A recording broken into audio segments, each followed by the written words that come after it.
To this session in which we're going to look at spiritual aspects of drug use and recovery from addiction. And you might think, why do we need to look at this topic? Well, I'll just read you a little bit from the WHO guidelines for the treatment of opioid dependency. And they say that contact with treatment is one factor associated with recovery from opioid dependence. Other factors include personal motivation, religion, spirituality, family, and employment. So we're going to look at these two factors of religion and spirituality today. And we're going to look at three main topics today. We're going to look at spiritual approaches to treating addiction, Alcoholics and Narcotics Anonymous, and the possible therapeutic uses of psychedelic drugs. Before we begin, let's just look at some definitions of religiosity and spirituality. Religiosity has specific behavioral, social, doctrinal, and denominational characteristics because it involves a system of worship and doctrine that is shared within a group. So I'm sure that's something that you're all familiar with the major religions that we have in the world. Spirituality is concerned with the transcendent, addressing questions about life's meaning, with the assumption that there is more to life than what we see or fully understand. While religions aim to foster and nourish the spiritual life, and spirituality is often a salient aspect of religious participation, it is possible to adopt the outward forms of religious worship and doctrine without having a strong relationship to the transcendent. So we can see points of similarity, but also divergences between the two concepts of religiosity and spirituality. It is possible to have spiritual beliefs without holding to a particular religion, and it's possible to belong to a religion without necessarily exploring spirituality. Here we have another definition of religion and spirituality taken from a 2014 paper. So according to this, religion is characterized as being community focused, whereas spirituality is more individualistic focused. Religion is something that's observable and measurable, whereas spirituality is less visible, more subjective. Religion tends to be formal and orthodox and organized. Spirituality is less formal, less systematic. Religion is behavioral orientated and concerned with outward practices.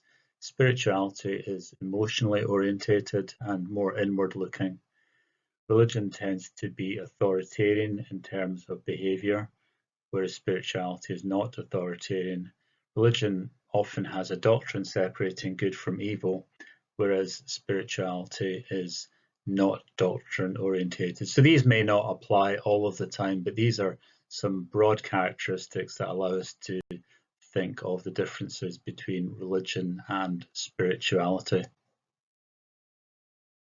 Earlier, I mentioned the WHO report, which mentioned that factors associated with recovery from opioid dependence can include religion and spirituality. So what empirical evidence is there to support this view? So the information in this slide comes from a study of religious faith, spirituality, and mental health among 236 individuals recovering from substance abuse. And these are some of the results of that study. Recovering individuals tend to report high levels of religious faith and religious affiliation, but choose to rate themselves as being more spiritual than religious. Results also indicate that among recovering individuals, higher levels of religious faith and spirituality were more associated with a wide range of outcomes, including optimistic life orientation, greater perceived social support, higher resilience to stress. And recovering individuals often reported that religion or spirituality were critical factors in the recovery process.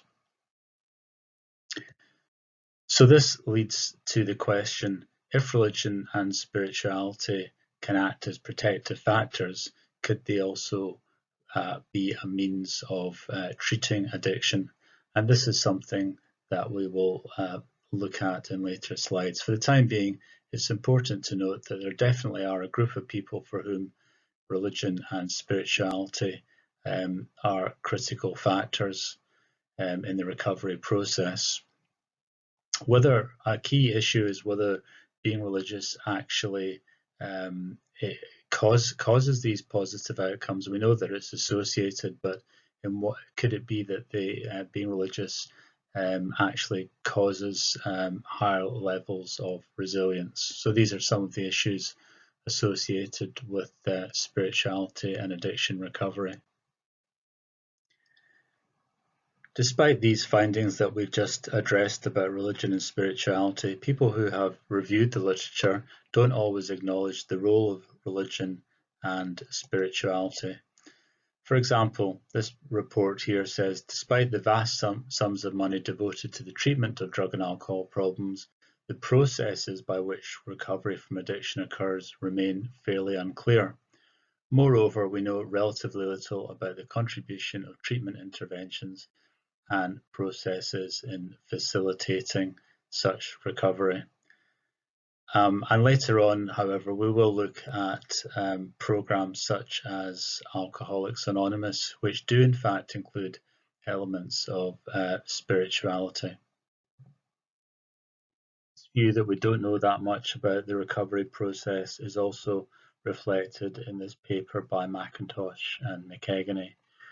They say that we know relatively little about the contribution of treatment intervention in recovery, what works for whom and under what circumstances, are questions that are a long way from being resolved. However, there is some interesting information in this paper which is worth mentioning. First of all, it is certainly the case that many addicts do require contact with drug treatment agencies. On the other hand, there are many, perhaps the majority, who overcome their addiction without any recourse to treatment. What they believe is important is the way that addicts have a sense of identity and a desire to restore their sense of identity, which we will explore soon.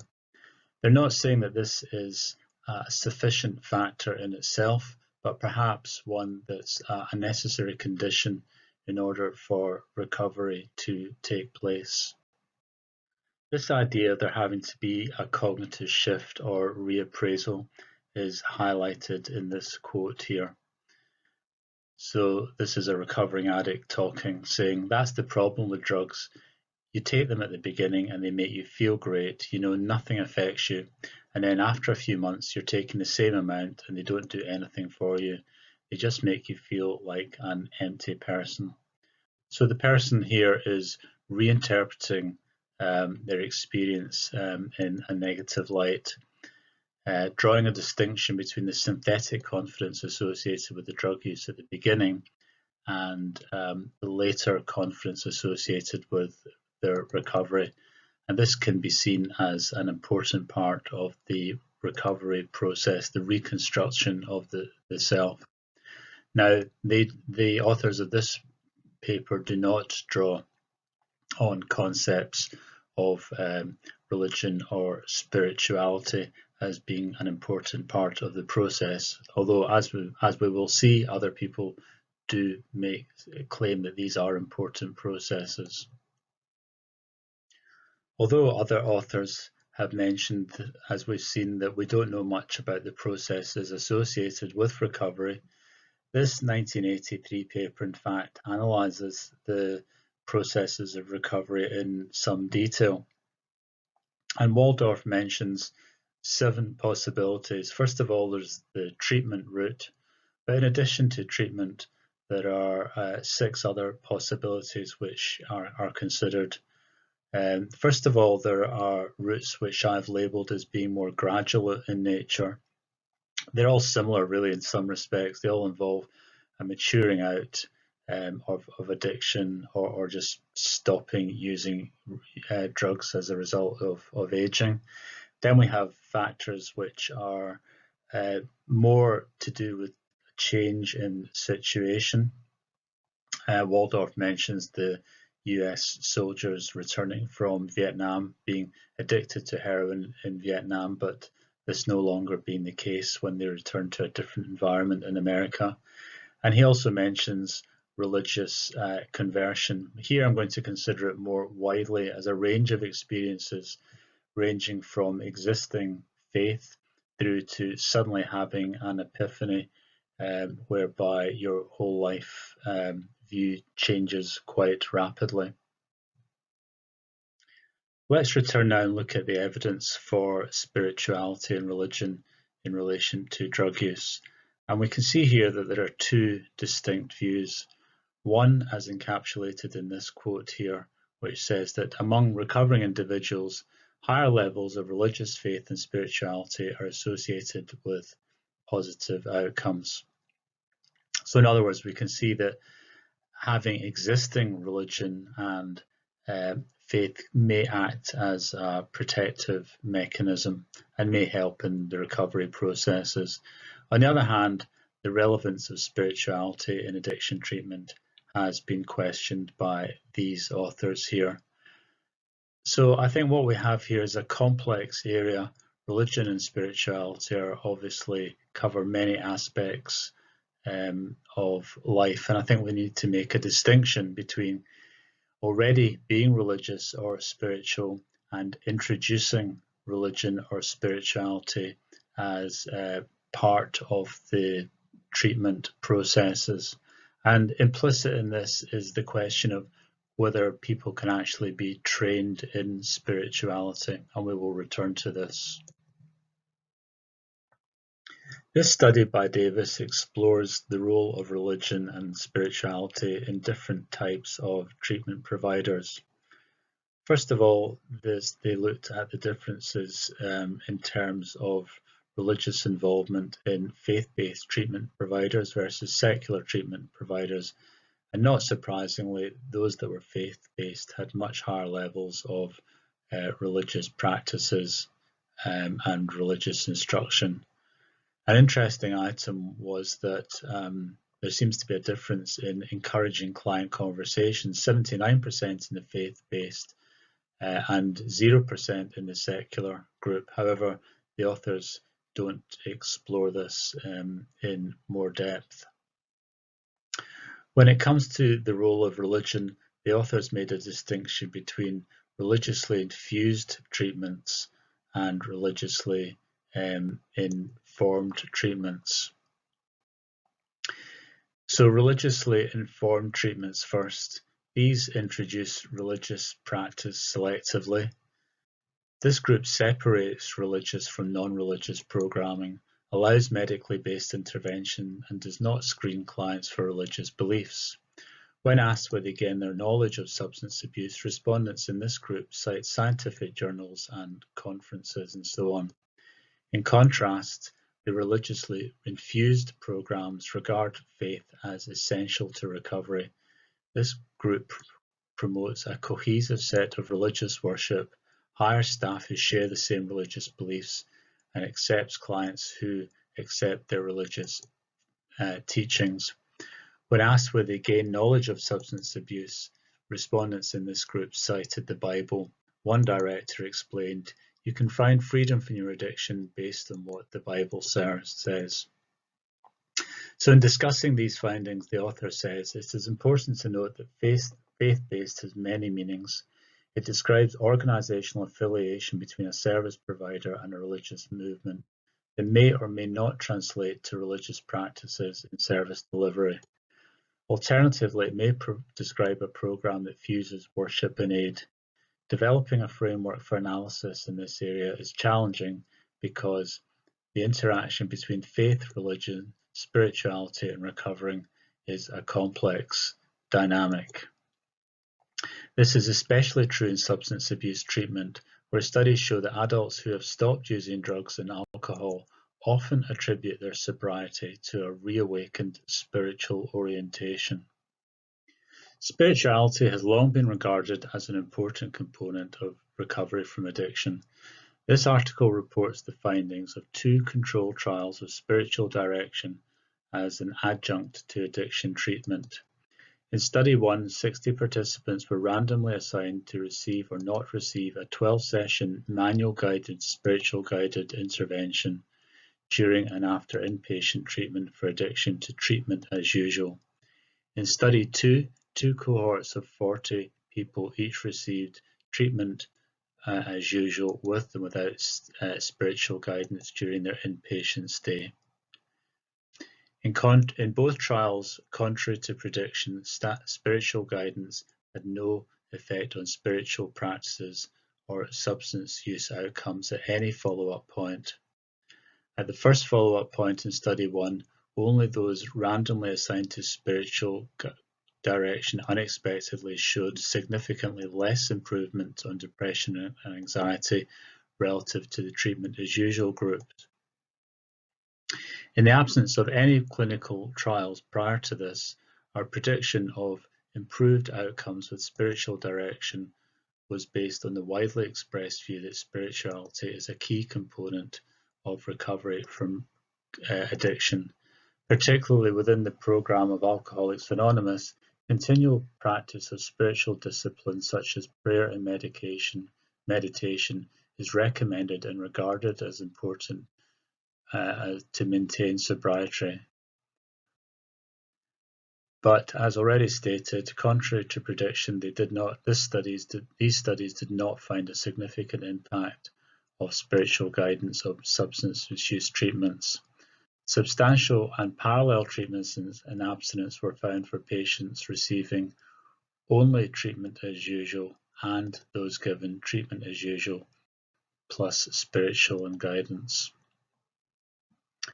So to summarize this study, spiritual guidance had no effect on spiritual practice or substance use outcomes at follow-up point. In a commentary on this paper, William White asks the following questions. Does the essence of spiritual guidance get lost in efforts to artificially design and replicate it within professional treatment interventions? Are the ingredients of spiritual-orientated interventions the same as the ingredients that people in long-term recovery report as transformative? And are there dose, duration, and timing effects of spiritual-orientated interventions? So he goes on to say that some will mistakenly declare that the science is in, and that the alleged role of spirituality in addiction recovery is nothing more than a myth. What he says is that the studies that we looked at constitute a rigorous evaluation of one approach to spiritual guidance offered as a component of treatment in one setting.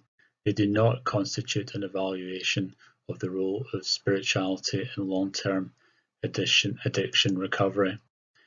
These studies mark the beginning of an era in research in spiritual guidance, not the final statement on spirituality and addiction recovery. In an earlier session, we discussed psychoanalysis, and it's just worthwhile reflecting on the way in which spirituality has been discussed by psychoanalysis. In terms of the way that Freud developed psychoanalysis, its emphasis was on exploring tension between different parts of the mind, and it didn't offer any ultimate solutions to problems that people had. So it didn't really make much use of spirituality. Freud himself was skeptical in his attitude towards religious and spirituality. For example, in his 1930 book, Civilization and Its Discontents, he discusses religion in terms of the antagonism between the demands of instincts and the restrictions of civilization. So he saw religion and spirituality as a form of defense mechanism. And this view led him to break with one of his former disciples, Carl Jung, as we will see. Carl Jung was a colleague of Freud, but eventually Jung left the orthodox psychoanalytic movement and set up his own school of analytic psychology. Much of the conflict centered on Jung's views on spirituality. Early psychoanalytic theory dealt with pathology, and ego function was seen primarily in the lights of the ego as a mediator of the conflicting demands of instinct and external reality. This was the theory developed by Sigmund Freud. This essentially defensive, protective view of the psyche and of the ego failed to take into consideration the creative aspects of psychological functioning. Jung's thinking about the self and its dynamics of individuation separated Jung's analytic psychology from other psychoanalytic schools, and Jung called the process of spiritual growth individuation. While Jung himself said little about our addiction, it is fortunate that William Wilson, one of the founding members of Alcoholics Anonymous, wrote a letter of appreciation to Jung only a few months before Jung's death in 1961. Jung was perhaps the first thinker in the field of psychoanalysis to really grasp the concept of addiction and recovery from addiction. Alcoholism and addiction, he believed, involved a spiritual thirst for a sense of wholeness.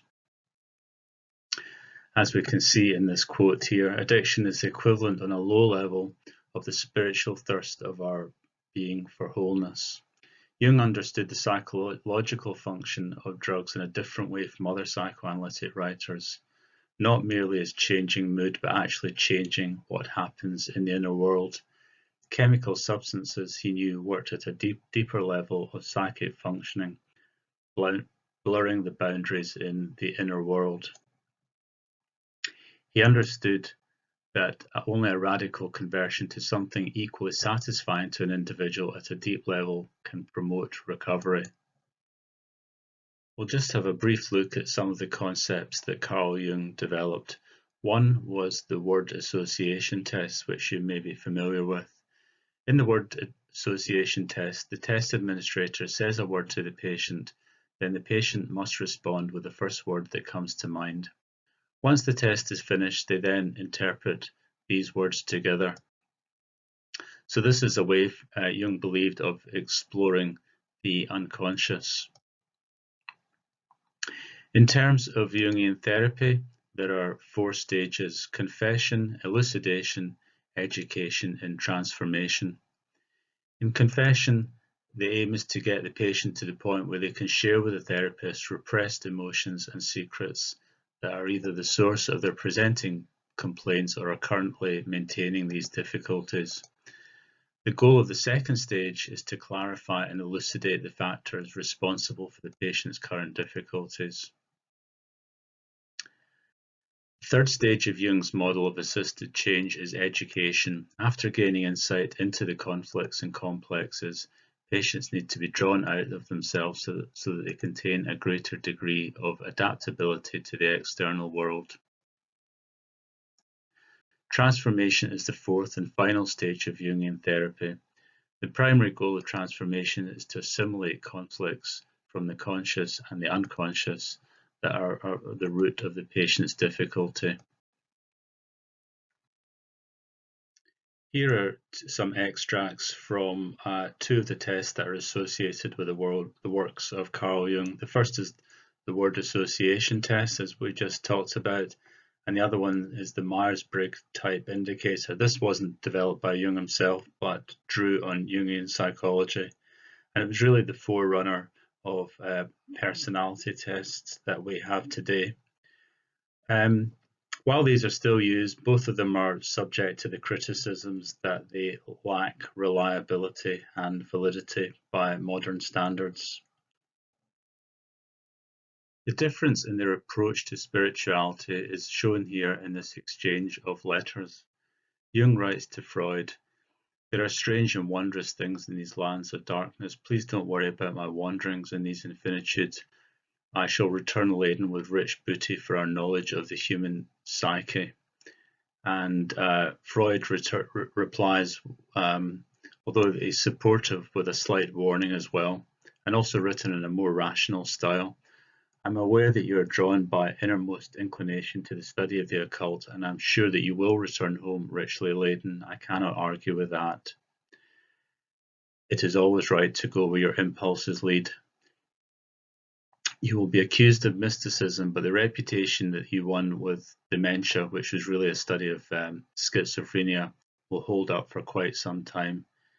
Just don't stay in the tropic colonies too long.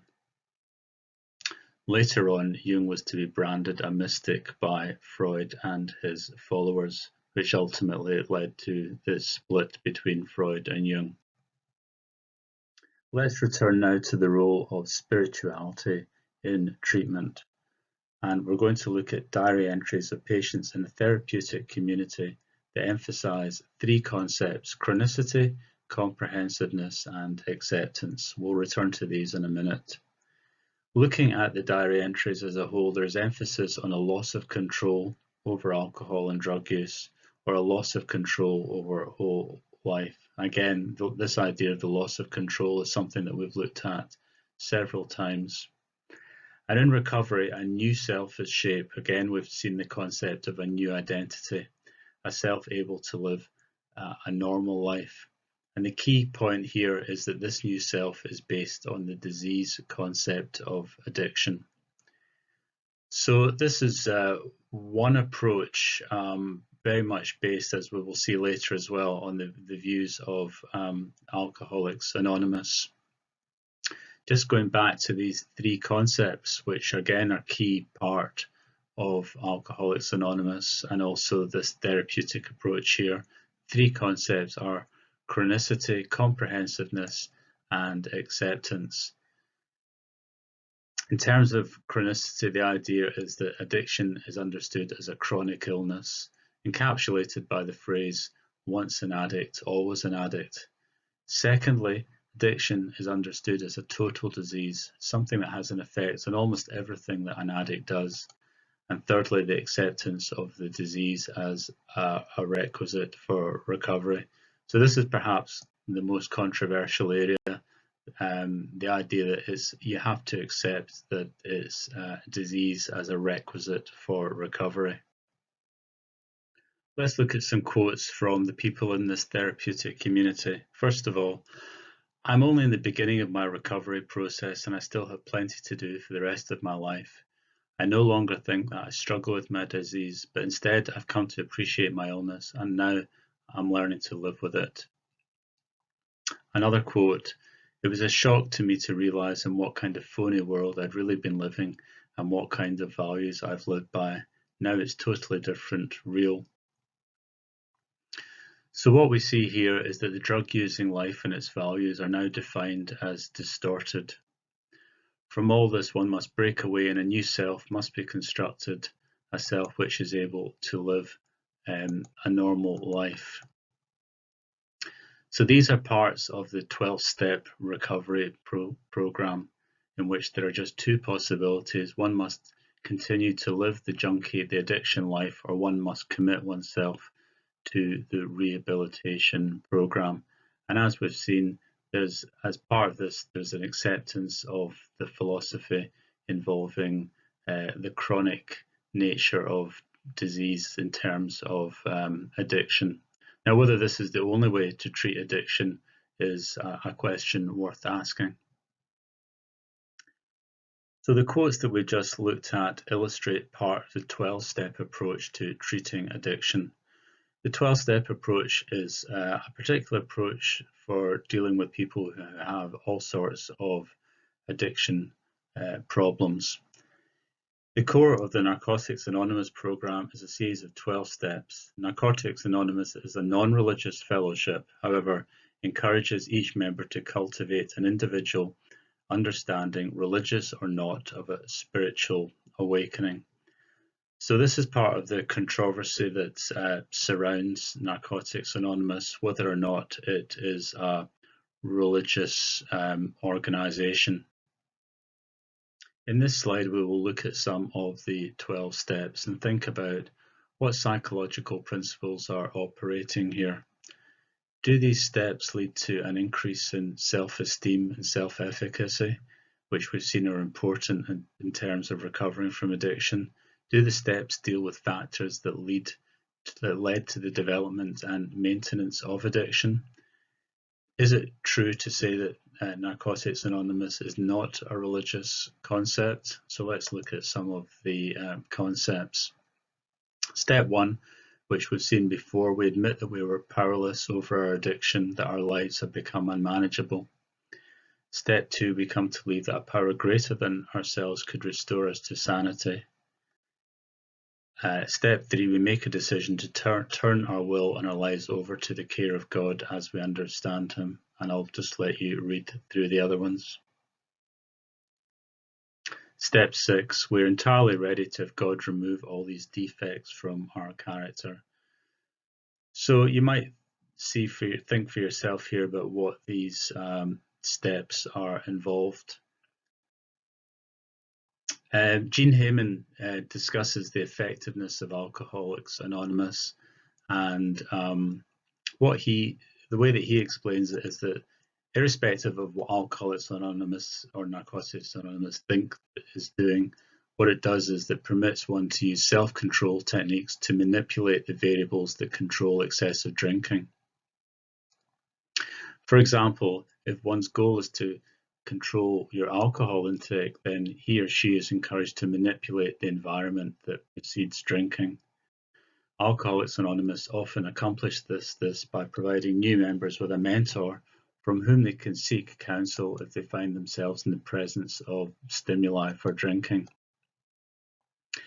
Another likely reason for Alcoholics Anonymous effectiveness is that meetings themselves are a substance-free source of alternative reinforcement, and as emphasized, the presence of valued substance-free reinforcements is an important factor in reducing drug use. Other therapeutic elements of Alcoholics Anonymous may include the diminishing of the positive consequences associated with drinking, or an increase in the salience of delayed outcomes. For example, members may contemplate the improved health that goes along with abstinence. So irrespective of what Narcotics Anonymous program is actually doing, what Heyman's doing is looking at it in terms of some of the principles of learning theory that we've just talked about. So we've seen that Gene Heyman tries to look at some of the positive aspects of Alcoholics or Narcotics Anonymous. However, there are people who criticize the whole enterprise. I've taken some points from this article here, the 12 biggest secrets of Alcoholics Anonymous, or what they don't want you to know. We'll just look at some of the points. So point number 1, we admit that we are powerless over our addiction, that our lives have become unmanageable. The author argues that this completely undermines independence. We should be encouraging self-efficacy, not trying to undermine it. Point number 3, we make a decision to turn our will and our lives over to the care of God. He argues that this teaches a lifestyle of infantile narcissism and passive dependency, where members turn their control of their wills and their lives over to, quotes, the care of God, and they expect God to take care of them and run their lives for them and solve all their problems. And point number 12, having had a spiritual awakening as a result of these steps, we carry these messages to addicts and to practice these principles in all our affairs. In other words, this is encouraging you to recruit more people into this cult. And the author has many other criticisms of the whole approach of Alcoholics and Narcotics Anonymous, and argues that it is a very ineffective way of treating alcohol and addiction problems. Looking at steps 4 to 6 here, the author of the critique argues that what these steps do is induce guilt by dwelling on your past sins and moral shortcomings, and that such guilt makes it easier to manipulate your mind. In short, he believes that the 12 steps is a bad program for recovery. Looking at it in more objective terms, a 2006 Cochrane systematic review reviewed studies that published between 1966 and 2005 that investigated the efficacy of Alcoholics Anonymous and 12 steps facilitation, and concluded that there was no experimental studies unequivocally demonstrating the effectiveness of AA. So it still remains a controversial, although very widespread, form of treatment for addiction. There are polarized views on Alcoholics Anonymous, and these are illustrated in comments on this book, the recovery book, which describes the 12 steps. We can see here from this quote by somebody who's read the book how useful they found the 12 steps, and there are many similar testimonies. And over here we can see the authors of the book saying that 12 steps is an integral part of almost all successful recoveries from alcohol or drug abuse. And in fact, it is widely believed that not including a 12-step program in a treatment plan can put a recovering addict on the road to relapse. The author of the blog that we've looked at already claims that neither of these statements is true, and that we should not take these claims at face value, but rather look to the scientific literature to evaluate Alcoholics Anonymous. So as we've seen, this is a polarized debate. On the one hand, we have the Cochrane review, which is fairly cautious in its conclusions, neither saying that the approach is effective or ineffective. On the other hand, we have the approach saying that the whole basis of Alcoholics Anonymous involves grandiose claims and an approach which dislikes having to think rationally about the nature of addiction, as exemplified in the phrase, once an alcoholic, always an alcoholic. Finally, I'll just mention this paper called Spirituality and Health, Empirically Based Reflections on Recovery. This paper doesn't really lead to any conclusions, but rather they explore the spiritual functioning and well-being of individuals and how this relates to mental health and recovery within the conceptual framework of Alcoholics Anonymous. And in the paper, they consider potentially explanatory mechanisms, including the provision of a community, a narrative framework for making meaning, a means of coping through submission and redemption, and prescribed lifestyle behaviours. So we've seen that this is a controversial area with different views and perhaps something that's difficult to evaluate scientifically. The 12-step method is not for everyone, and in this quote, the writer discusses some of the issues. He says that after failing traditional 12-step methods of treatment half a dozen times, I felt I had no option left, death or methadone. So he doesn't actually say in the quote why he failed the 12-step method, so we don't know the reasons. He then goes on to say, I didn't know what to expect in methadone, although once I started the compulsion went away and I did not feel high.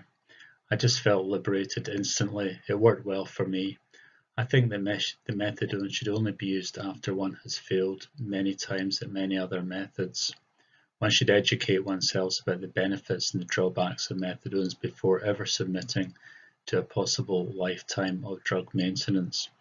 So there are a number of issues raised by this comment. Why should other methods be tried first? Why is methadone the last resort? And how does this fit into the current approaches to dealing with opiate addiction? Finally, we're going to look at psychedelic drugs and their role in psychotherapy.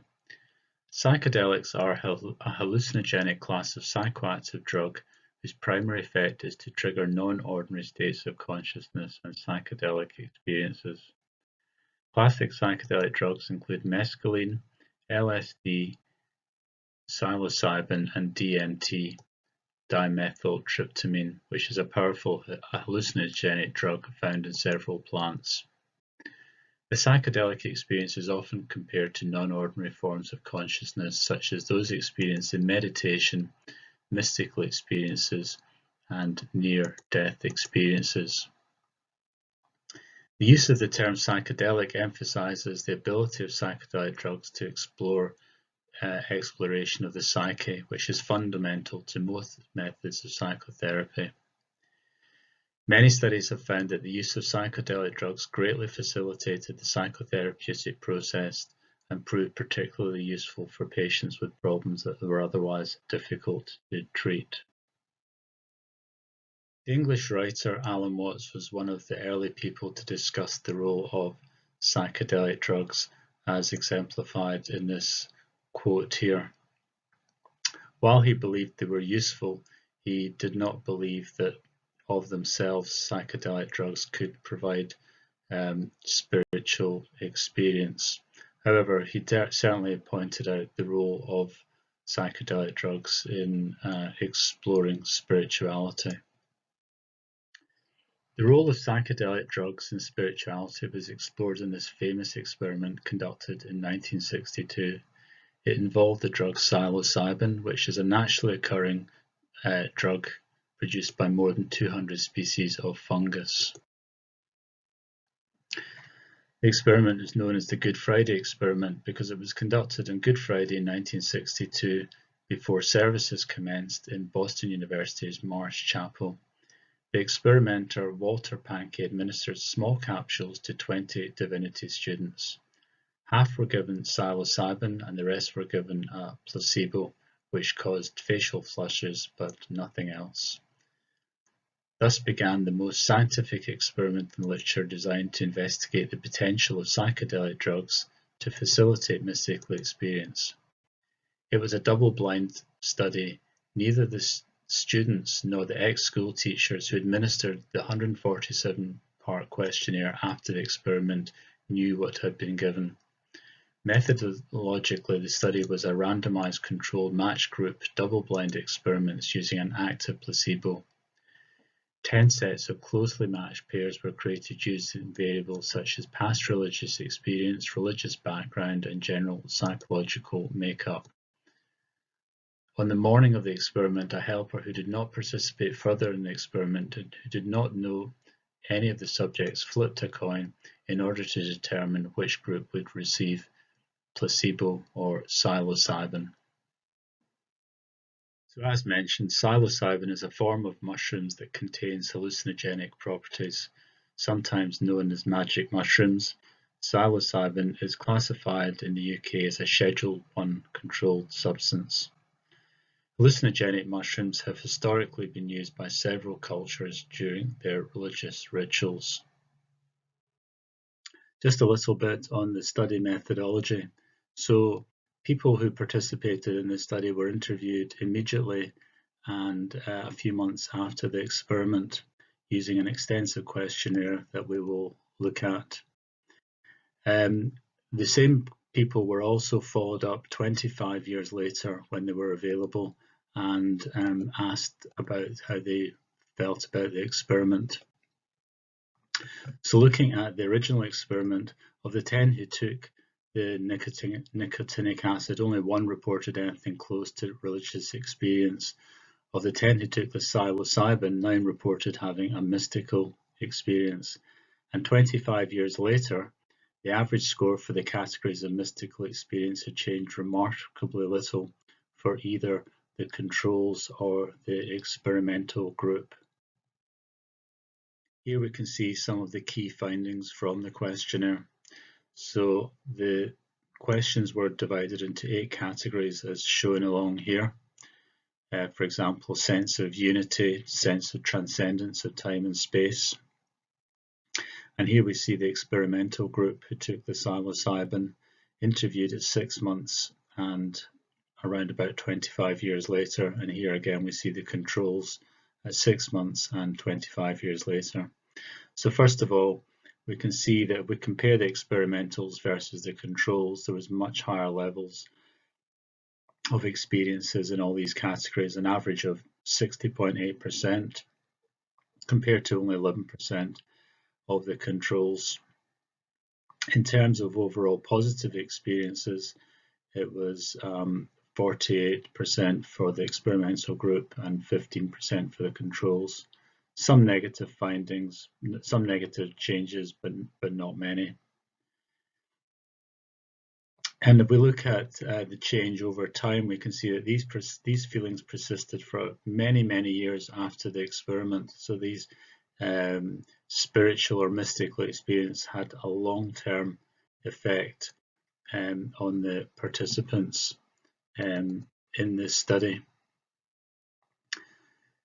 So many of the subjects reported that their original experience contained genuine mystical elements and made a valuable contribution to their spiritual lives. The long-term follow-up interviews cast doubt on the assertion that the mystical experience catalyzed by the drugs were inferior to the non-drug mystical experience in both their immediate content and long-term positive effects, a critique of the Good Friday experiment that had been advanced. So, referring back to what we discussed earlier about Alan Watts, arguably the experiences attributed to psychedelic drugs were genuine mystical or spiritual experiences. In the open-ended portion of the questionnaire, subjects wrote that the experience helped them to resolve career decisions, increase their depth of faith, increase their appreciation of eternity, deepen their sense of religious feeling, and heighten their sense of joy and beauty. And you can read some of the quotes here. They're very interesting quotes, which I don't think you would get from any other kind of experience. And you can read more examples of the quotes here, both positive and negative, about the experience of those who took part in this unique experiment. This session has raised many issues about the role of spirituality in relation to drugs and recovery from addiction. For example, is there a role for spirituality in the treatment of addiction? Can treatment involve spiritual guidance? Can people be trained to administer spiritual guidance? Should treatment be based on the Narcotics Anonymous model, which has its own interpretation of religion and spirituality? What are the implications of the Good Friday experiments? And finally, is there a role for psychedelic drugs in psychotherapy?